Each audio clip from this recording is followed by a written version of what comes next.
Shri M vigil അങ്ങേക്ക് 8 minute സംസാരിക്കുന്നതാണ്. Sir, ബഹുമാനപ്പെട്ട ധനകാര്യ വകുപ്പ് മന്ത്രി അവതരിപ്പിച്ച ജനകീയമായ ബജറ്റിനെ ഞാൻ പിന്തുണയ്ക്കുകയാണ്. സർ, ഇന്നലെയാണ് കേന്ദ്ര ബജറ്റ് അവതരിപ്പിച്ചത്. കേരളത്തോട് ക്രൂരമായ അവഗണന കാണിച്ച ഒരു ബജറ്റ്. ഇന്ത്യയുടെ മാപ്പിൽ കേരളമുണ്ടോ എന്ന് കേന്ദ്ര ഗവൺമെൻറ്റിനോട് ഓരോ മലയാളിയും ചോദിക്കേണ്ട ബജറ്റാണ് ഇന്നലെ കേന്ദ്രം അവതരിപ്പിച്ചത്. നാം 29 പദ്ധതികൾ ആവശ്യപ്പെട്ടു. കേരളത്തിന് എയിംസ് ഇല്ല, അതിവേഗ റെയിൽ ഇല്ല, ശബരി പാത എത്രയോ ചർച്ച ചെയ്യുന്നതാണ്, കേരളത്തിന് അനുവദിച്ചില്ല. വയനാടിന് നയാ പൈസ തന്നിട്ടില്ല.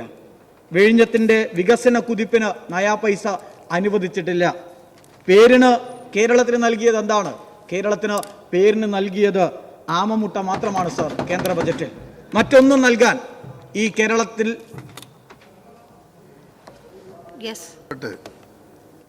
അതിൻ്റെ മൊത്തം ചെലവിൻ്റെ പകുതി കേരള സർക്കാർ എടുത്തുകൊണ്ട് അത് തുടങ്ങാൻ ബഹുമാനപ്പെട്ട മുഖ്യമന്ത്രി നിർദ്ദേശിക്കുകയും അതിന് തുടക്കം കുറിക്കാൻ തീരുമാനിച്ചിട്ടുണ്ട്. അഭിനന്ദിക്കുകയാണ് സാർ. പക്ഷേ എത്ര തവണയായി കേന്ദ്ര ബജറ്റിൽ ഇത് പറഞ്ഞുകൊണ്ടിരിക്കുന്നു. ഒരു നയാ പൈസ തരാൻ കേന്ദ്ര ഗവൺമെൻറ് തയ്യാറാകുന്നില്ല. ആശമാരോട് വലിയ സ്നേഹം കാണിച്ചവരാണല്ലോ ഇവിടുത്തെ BJPയുടെ പ്രവർത്തകരും നേതാക്കന്മാരും കേന്ദ്രമന്ത്രിയും. എവിടെ ആശമാരുടെ ഓണറേറിയം വർദ്ധിപ്പിച്ചത്? അംഗനവാടി ജീവനക്കാരെ വഞ്ചിച്ച കേന്ദ്ര ബജറ്റല്ലേ ഇന്നലെ അവതരിപ്പിച്ചത്? മലയാളിയോടുള്ള വെല്ലുവിളിയെ രാഷ്ട്രീയ ഭേദമന്യേ നാം ഒറ്റക്കെട്ടായി കേന്ദ്ര ഗവൺമെൻറ്റിനെ നേരിടേണ്ടതുണ്ട് എന്നതുകൂടിയാണ് കേന്ദ്ര ബജറ്റ് കാണിക്കുന്നത്. എന്നാൽ സർ, കേരളത്തിൻ്റെ ബഹുമാനപ്പെട്ട ധനകാര്യ വകുപ്പ് മന്ത്രി ശ്രീ KN ബാലഗോപാൽ അവതരിപ്പിച്ച ബജറ്റ് ഈ കേരളത്തിൻ്റെ ജനതയെ, പ്രത്യേകിച്ച് അടിസ്ഥാന ജനവിഭാഗങ്ങളെ കൂടുതൽ ചേർത്ത് പിടിക്കുന്ന ഒരു ജനകീയ ബജറ്റ് കൂടിയാണ് എന്ന് അഭിമാനത്തോടുകൂടി പറയാം. സാർ, ഈ കേരളത്തിൻ്റെ ഖജനാവിൽ പൂച്ച പെറ്റുകിടന്നിട്ടില്ല സാർ. അഭിമാനത്തോടെ നമുക്ക് പറയാം. ട്രഷറി അടച്ചുപൂട്ടിയിട്ടില്ല സാർ. ശമ്പളം മുടങ്ങിയിട്ടില്ല സാർ.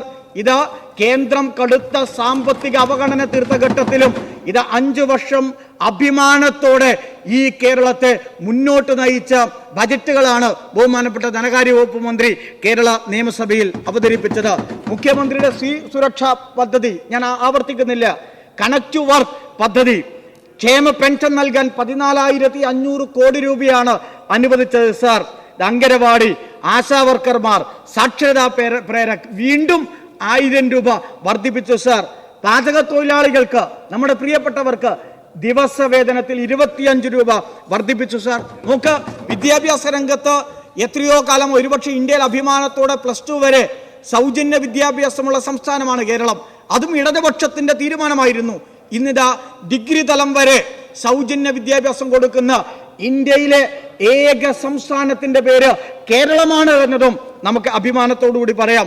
1ാം ക്ലാസ് മുതൽ 12ാം ക്ലാസ് വരെ അപകട ലൈഫ് ഇൻഷുറൻസ്, ഹരിതകർമ്മസേനയ്ക്ക് ഗ്രൂപ്പ് ഇൻഷുറൻസ്, ഓട്ടോ തൊഴിലാളികളെ ചേർത്ത് പിടിച്ച ബജറ്റ് സാർ. നോക്ക്, പരിസ്ഥിതി സൗഹൃദ ഓട്ടോ 40,000 രൂപ വരെ സഹായം, ഓട്ടോ ടാക്സി തൊഴിലാളികൾക്ക് ഇൻഷുറൻസ്, മികവേറിയ ഓട്ടോ സ്റ്റാൻഡ്, അത് കേരളത്തിലുടനീളം അതിന് പ്രത്യേകമായ തുക അനുവദിച്ച ബജറ്റ്. ക്യാൻസർ, ലിപ്രസി രോഗബാധിതരുടെ പെൻഷൻ 2,000 രൂപയായി. DA കുടിശ്ശിക തീർത്തു കൊടുക്കാൻ തീരുമാനിച്ച പെൻഷൻ, ക്ലബ്ബുകൾക്ക് 10,000 രൂപ നൽകാൻ കൊടുത്ത, പട്ടികജാതി വിദ്യാർത്ഥികൾക്ക് പഠനത്തിനായി 677 കോടി രൂപ. സർ, നോക്ക്, കേന്ദ്രത്തിന്റെ കടുത്ത അവഗണനയിലും 1,27,747 കോടി അധികമായി പിരിച്ചെടുത്തു തനത് നികുതി വരുമാനത്തിൽ. അതോടൊപ്പം തന്നെ തനത് നികുതിയേര വരുമാനത്തിൽ 24,898 കോടി അധികമായി പിരിച്ചെടുത്തു സാർ. ഒരു മാതൃകയല്ലേ സാർ?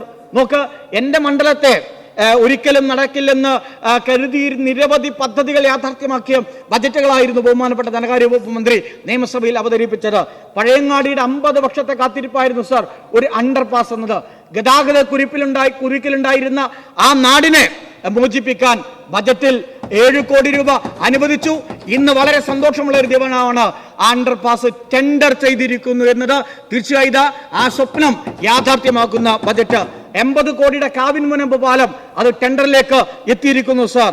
പഴയങ്ങാടിയുടെ പുതിയങ്ങാടി ഫിഷ് ലാൻഡിംഗ് സെന്റർ സമ്പൂർണ്ണ കുടിവെള്ള മണ്ഡലമായി കല്യാശ്ശേരി മാറിയിരിക്കുന്നു. മുഴുവൻ വീടിനും കുടിവെള്ള കണക്ഷൻ കല്യാശ്ശേരിയിൽ ഇപ്പോൾ കൊടുത്തിരിക്കുന്നു. PWD റോഡുകളെല്ലാം BMBC നിലവാരത്തിലേക്ക് മാറിയിരിക്കുന്നു. 11 മനോഹരമായ ഗ്രൗണ്ടുകൾ അത് യാഥാർത്ഥ്യമാകുന്നു. ഗവൺമെന്റ് സ്കൂളുകൾക്കെല്ലാം മികച്ച കെട്ടിടങ്ങൾ വന്നിരിക്കുന്നു. ഗ്രാമീണ റോഡുകൾ മാറിയിരിക്കുന്നു. അങ്ങനെ ഈ എൻ്റെ മണ്ഡലത്തെ സംബന്ധിച്ചിടത്തോളം അഭിമാനകരമായി ഒരുപാട് പദ്ധതികളെ പങ്കുവെക്കാൻ സാധിച്ച ഒരു ബജറ്റ് കൂടിയാണ് സർ. അതോടൊപ്പം തന്നെ ഇവിടെ ബഹുമാനപ്പെട്ട ധനകാര്യ വകുപ്പ് മന്ത്രിയുടെ മുന്നിൽ 1-2 കാര്യങ്ങൾ കൂടി. നമ്മുടെ മണ്ഡലത്തിൽ ഉൾപ്പെടെ പ്രത്യേകിച്ച് കണ്ണൂർ ജില്ലയിൽ കൈത്തറി സൊസൈറ്റികൾ നിരവധിയായിട്ടുള്ള ഒരു നാട് കൂടിയാണ്. നല്ലതുപോലെ പ്രവർത്തിക്കുന്ന നിരവധി കൈത്തറി സൊസൈറ്റി ഉണ്ട് സാർ. അവർക്ക് അടിസ്ഥാന സൗകര്യത്തിന് സഹായങ്ങൾ നൽകാൻ ചില പരിമിതികൾ നിൽക്കുന്നുണ്ട്. അതിന് ചില സഹായങ്ങൾ നൽകാൻ അങ്ങയുടെ ഭാഗത്തുനിന്ന് ചില നടപടികൾ ഉണ്ടാകണമെന്ന് അഭ്യർത്ഥിക്കുകയാണ്. നമ്മളെ കൈത്തറി തൊഴിലാളികൾക്ക് സംഘങ്ങൾക്ക് വേണ്ടിയിട്ടുള്ള സഹായങ്ങൾ നൽകണമെന്ന് അഭ്യർത്ഥിക്കുന്നു. അതുപോലെ സർ, നിർമ്മാണ തൊഴിലാളികളെ അവരുടെ കുടിശ്ശിക ചേർത്ത് പിടിച്ച് അത് തീർപ്പാക്കിക്കൊണ്ടിരിക്കുകയാണ് നമ്മുടെ ഗവൺമെന്റ്. എങ്കിൽ അവരുടെ ആശങ്ക കുറച്ചുകൂടി വേഗത്തിൽ പരിഹരിക്കാൻ ആവശ്യമായ ഒരു തീരുമാനം അങ്ങയുടെ ഭാഗത്തുനിന്ന് ഉണ്ടാകണമെന്ന് അഭ്യർത്ഥിക്കുകയാണ്. അതോടൊപ്പം തന്നെ ഉത്തര കേരളത്തിലെ ക്ഷേത്രങ്ങളിലെ ആചാരസ്ഥാനീയർ കോലധാരികൾ സർ, വളരെ അഭിമാനത്തോടെ സന്തോഷത്തോടെ അങ്ങ് അഭിനന്ദിച്ചുകൊണ്ട് പറയുകയാണ്, അവർക്കുണ്ടായ എല്ലാ പെൻഷൻ കുടിശ്ശികയും അങ്ങ് തീർത്ത് നൽകിയിട്ടുണ്ട്. ഒരു അഭ്യർത്ഥന കൂടിയുള്ളത്, പുതുതായി ആചാരപ്പെടുത്തിയ സ്ഥാനീയരുടെ ഉൾപ്പെടെയുള്ള പെൻഷൻ അപേക്ഷ ഇവിടെ നിൽക്കുകയാണ്. ചെറിയ എണ്ണമേ ഉള്ളൂ സാർ. അതുകൂടി പരിഗണിച്ചു കൊടുക്കാൻ ആവശ്യമായ, അവർക്ക് കൂടി പെൻഷൻ ലഭിച്ചു കൊടുക്കാൻ ആവശ്യമായ തീരുമാനവും അങ്ങയുടെ ഭാഗത്തുനിന്ന് ഉണ്ടാകണം എന്ന് സ്നേഹപൂർവ്വം അഭ്യർത്ഥിക്കുകയാണ്. സർ, ഇതാ ഈ കേരളം മാറുകയാണ്. നവകേരളം നാം ഇതാ യാഥാർത്ഥ്യമാവുകയാണ്.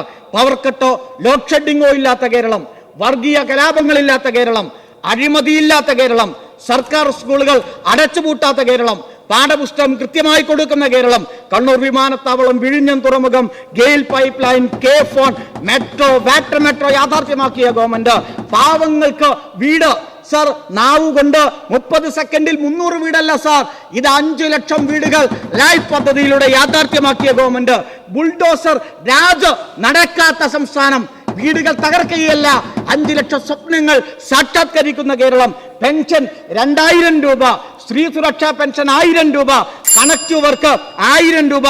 സാർ, ഓരോ താലൂക്ക് ആശുപത്രിയിലും സൗജന്യ ഡയാലിസിസ് കേന്ദ്രമായി മാറിയ കേരളം, FHSകൾ മനോഹരമായ കേരളം, ഹൃദയം, മുട്ടുമാറ്റവെക്കൽ ശസ്ത്രക്രിയ തുടങ്ങിയ സങ്കീർണ ശസ്ത്രക്രിയകൾ പൊതുജനാരോഗ്യ മേഖലയിൽ നടപ്പിലാക്കിയ കേരളം സാർ, വ്യവസായ സൗഹൃദ സംസ്ഥാനമായ കേരളം സാർ, സ്റ്റാർട്ടപ്പുകളുടെ ഹബ്ബായി മാറിയ കേരളം, രാജ്യത്ത് ഏറ്റവും കൂടുതൽ PSC നിയമനങ്ങൾ നടത്തിയ കേരളം, ഓക്കി, നിപ്പ, കൊറോണ, ഉരുൾപൊട്ടൽ, മഹാമാരി, ആ പ്രകൃതി ദുരന്തങ്ങളുടെ കാലത്ത് ഈ നാടിന്റെ ജനതയെ ചേർത്ത് പിടിച്ച നെഞ്ചുറപ്പോടെ നേരിട്ട കേരളം, കേരളത്തെ കേന്ദ്ര സർക്കാർ സാമ്പത്തികമായി തകർക്കാൻ ശ്രമിച്ചപ്പോൾ അതിനെയെല്ലാം അതിജീവിച്ച കേരളം. സർ, ഇതാ പിണറായി വിജയൻ ഗവൺമെന്റ് നവകേരളം യാഥാർത്ഥ്യമാക്കുകയാണ്.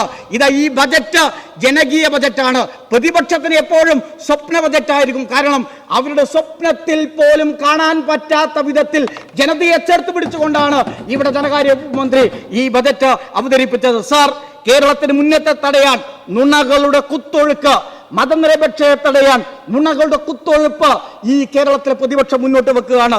10 വോട്ട് നേടാൻ കേരളത്തിലെ മതനിരപേക്ഷയെ തകർക്കുന്ന പ്രതിപക്ഷത്തെ നാം ഒറ്റക്കെട്ടായി നേരിടേണ്ടതുണ്ട്. സാർ, നോക്ക്, ഇന്ത്യയെ കലാപഭൂമിയാക്കാനുള്ള വർഗീയ പ്രത്യയശാസ്ത്രത്തിന് സൈദ്ധാന്തിക അടിത്തറ പാകിയ ഗോൾവാക്കർ, ആ ഗോൾവാക്കറുടെ ഫോട്ടോയ്ക്ക് മുന്നിൽ മാലയിട്ട് കുമ്പിട്ട് നിന്ന ആളാണ് പ്രതിപക്ഷ നേതാവ്. അദ്ദേഹം മതനിരപേക്ഷതയെ കൂടെ പറയുന്നു. സാർ, അപമാനമാണ് കേരളത്തിന്. ഇസ്ലാം മതരാഷ്ട്രവാദികളായ ജമാഅത്തെ ഇസ്ലാമിയെ മതരാഷ്ട്രവാദികളിൽ നിന്ന് പ്രഖ്യാപിച്ചവരാണ് കേരളത്തിന്റെ പ്രതിപക്ഷ നേതാവ്. വെളുപ്പിച്ച് ബഹുമാനപ്പെട്ട പ്രതിപക്ഷ നേതാവേ, നിങ്ങൾ ഈ മതരാഷ്ട്രവാദികളെ എങ്ങോട്ടാണ് കൊണ്ടുപോകുന്നത്? നിങ്ങളുടെ മുഖം ഈ നാടിനറിയാം. RSS ശാഖയ്ക്ക് കാവൽ നിന്നുവെന്ന് അഭിമാനത്തോടുകൂടി പറഞ്ഞ KPCC പ്രസിഡന്റ് ഈ പ്രതിപക്ഷ നിരയിൽ ആരെങ്കിലും അതിനെതിർത്തുകൊണ്ട് സംസാരിക്കാൻ തയ്യാറായോ? അതാണ് നിങ്ങളുടെ നിലപാട്. എന്നാൽ നിങ്ങൾ ശാഖയ്ക്ക് കാവൽ നിന്നപ്പോൾ, തലശ്ശേരിയുടെ വർഗീയ കലാപഭൂമിയിൽ പള്ളി തകർക്കാൻ സംഘപരിവാർ കടന്നു വന്നപ്പോൾ അതിന് കാവൽ നിന്ന പാരമ്പര്യമാണ് ഞങ്ങൾക്കുള്ളത്.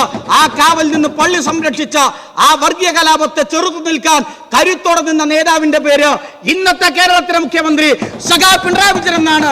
സാർ, അതാണ് ഞങ്ങളുടെ മതനിരപേക്ഷതയുടെ നിലപാടുകൾ. നോക്ക്, തലശ്ശേരി കലാപത്തിന്റെ അന്വേഷണം തുടർന്നിട്ടുള്ള ജസ്റ്റിസ് വിധേയത്തിൽ കമ്മീഷനിൽ ഒരു പാരഗ്രാഫ് പറയുന്നുണ്ട്. സാർ, ചുവന്ന കൊടികെട്ടിയ ഒരു അംബാസിഡർ കാർ കലാപബാധിത പ്രദേശങ്ങളിലൂടെ സഞ്ചരിക്കുകയും കലാപത്തിൽപ്പെട്ടുപോയ മനുഷ്യരെ ശാന്തരാക്കുന്നതിനും ആശ്വസിപ്പിക്കുന്നതിനും അക്ഷീണം യത്നിക്കുകയും ചെയ്തു. ഈ പാരഗ്രാഫ് ജസ്റ്റിസ് വിധേയത്തിൽ കമ്മീഷന്റേതാണ് സാർ. ആ ചുവന്ന കൊടികെട്ടിയ കാറിൽ സഞ്ചരിച്ച ആ മനുഷ്യന്റെ പേര് സഖാവ് പിണറായി വിജയൻ എന്നാണ്. അതാണ് ഞങ്ങളുടെ മതനിരപേക്ഷതയുടെ മുഖം. ആ മതനിരപേക്ഷതയെ ചേർത്ത് പിടിച്ച് ഞങ്ങൾ മുന്നോട്ട് പോകും. നിങ്ങൾ ആ മതനിരപേക്ഷത തകർക്കുന്നു എന്ന യാഥാർത്ഥ്യത്തെ കൂടി കാണണം. ഞങ്ങൾ മുന്നോട്ട് വെച്ചത് ഗുരുദേവന്റെ മുദ്രാവാക്യമാണ്. ജാതിഭേദം, മതദ്വേഷം ഏതുമില്ലാതെ സർവരും സോദരത്വേന വാഴുന്ന മാതൃകാസ്ഥാനമാണിത്. ഞങ്ങളുടെ മുദ്രാവാക്യം അതാണ്. വൈക്കം സത്യാഗ്രഹം കൊടുത്ത മന്നത്ത് പത്മനാഭന്റെ മുദ്രാവാക്യമാണ് ഞങ്ങൾ മുന്നോട്ട് വെക്കുന്നത്.